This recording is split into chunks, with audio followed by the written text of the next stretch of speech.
salam sejahtera bagi kita. Saya Hotrini Sitanggang selaku asisten Laboratorium Fisika Dasar UPT PP Lidausu.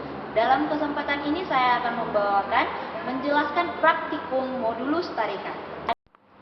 Adapun tujuan percobaan adalah 1. Untuk mengetahui sifat fisik keelastisan suatu bahan. 2. Untuk menghitung nilai modulus elastisitas jenis logam yang digunakan.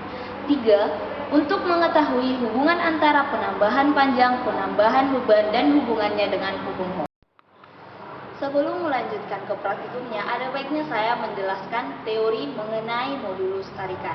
Modulus yang atau modulus tarik yaitu ukuran kekakuan suatu bahan elastis yang merupakan ciri dari bahan tersebut, dengan persamaan modulus yang sama dengan tegangan per regangan atau sama dengan gaya per luas penampang per delta L per panjang awal.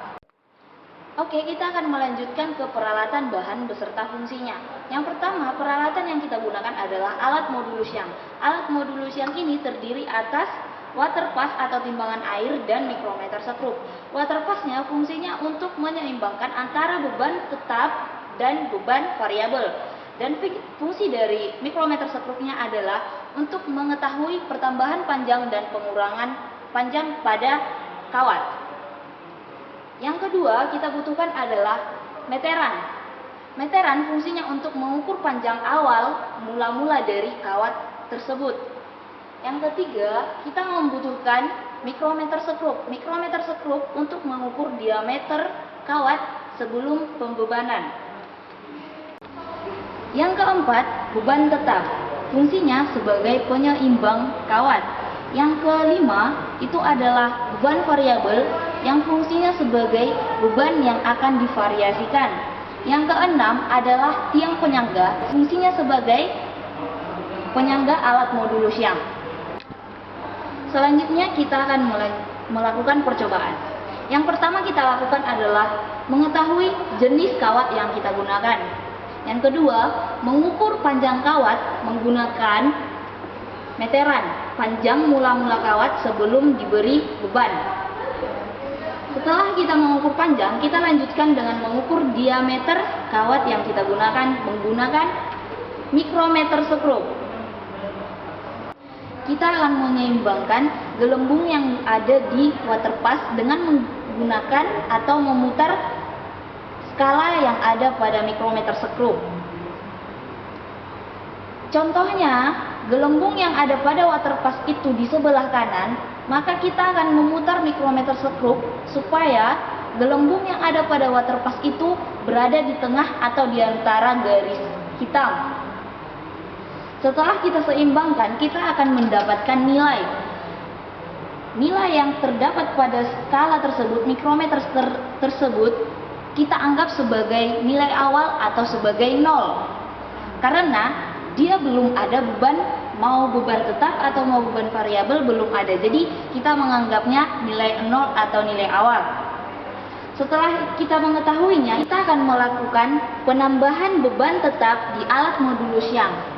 Di alat modulus yang tidak ada mikrometer sekrupnya. Yang tidak ada mikrometer sekrupnya.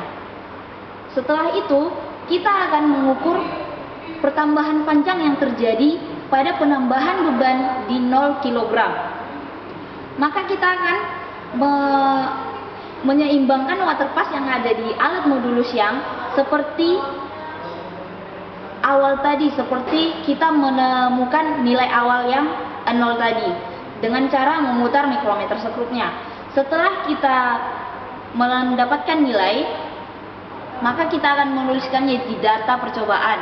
Setelah itu, kita lanjutkan dengan penambahan beban 0,2 kg. Beban satu keping ini itu ada 100 gram, maka untuk penambahan 0,2 kg kita akan membutuhkan 2 keping. Setelah kita menambahkan beban variabel 0,2 kg, maka kita memvariasikannya dengan mensejajarkan water pass sama seperti yang kita lakukan pada nilai awal tadi dengan cara memutar mikrometer sekrup. Setelah dapat hasilnya, maka catat ke data percobaan.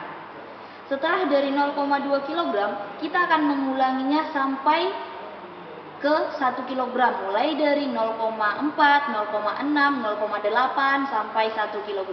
Setelah sampai di 1 kg, kita akan membuat pengurangan beban dari 1 kg, 0,8, 0,6, 0,4, 0,2 sampai 0 kg, sama seperti penambahan beban tadi.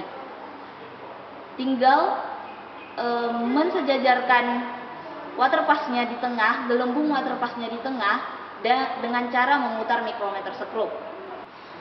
Selanjutnya, kita masuk ke kesimpulan. Kesimpulan itu adalah jawaban dari tujuan. Tujuan kita yang pertama tadi adalah untuk mengetahui sifat fisik keelastisan suatu bahan. Jawabannya adalah jika suatu bahan diberi gaya melebihi dari kapasitas, maka bahan tersebut akan putus. Oke, kita lanjut ke kesimpulan nomor 2. Tujuan kita nomor 2 tadi adalah untuk menghitung modulus elastisitas jenis logam yang digunakan. Ini akan kita dapat dalam analisa data yang kita gunakan nanti setelah kita mendapatkan data. Untuk yang ketiga, kesimpulan yang nomor 3, jawaban dari tujuan nomor 3 itu adalah untuk mengetahui hubungan antara perubahan panjang kawat dengan penambahan beban dan hubungannya dengan hukum Hooke. Dan hubungannya dengan hukum Hooke adalah semakin besar beban yang digunakan, maka semakin besar pertambahan panjang yang terjadi terhadap kawat. Sekian dari percobaan modulus tarikan. Jika ada kekurangan dan kesalahan, saya mohon maaf. Terima kasih dan semangat belajar dari rumah. Halo, kami asisten